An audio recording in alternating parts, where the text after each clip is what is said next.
מצוקת הקרקעות הרחיקה מרבים את החלום על בית עם גינה, במיוחד באזורי הביקוש.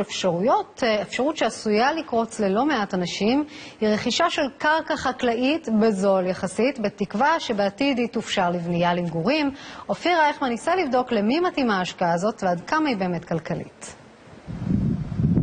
בשדות ובקרמים האלה צומחים לא רק עגבניות וענבים, אלא גם חלומות. קדחת הנדל"ן של השנתיים האחרונות הקפיצה את הביקושים לרכישת קרקעות חקלאיות.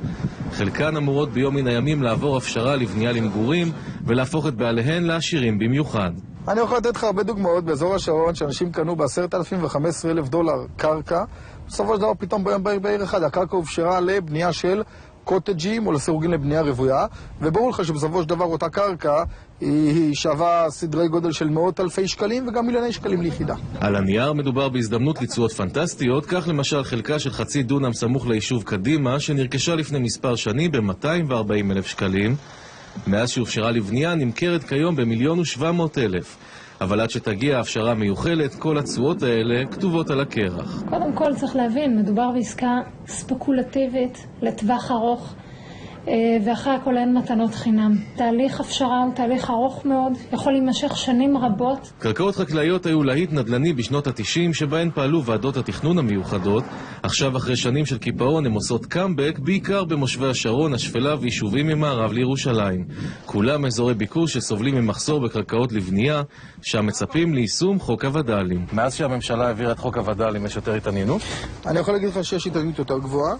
אנחנו גם מאמינים שבסופו של דבר לא תברא, יצטרכו פה להפשיר קרקעות, יש פה מצוקת קרקעות במדינה.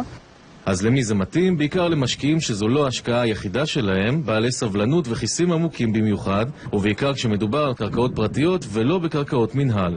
חשוב לדעת, גם אם ההפשרה תגיע, קרוב לוודאי שתאבדו אחוזים ניכרים מהרווח ומהשטח בהפקעות ובמיסים. חד משמעית ברור שבסופו של דבר יש פה הפקעות, ההפקעות הן 40%, יכול להיות גם קצת יותר. אבל מעבר לזה יש פה, לקחת בחשבון שיש פה גם 40% הפקעה, וגם מעבר לזה גם עניין של תשלומים. במס שבח, היטל השבחה, תשלומים למנהל, ורק כדי לסבר את האוזן נגיד שהיטל השבחה נקבע בגין אותה עליית ערך, והוא ממסה 50% מעליית הערך, וזה רק אחד ההיטלים.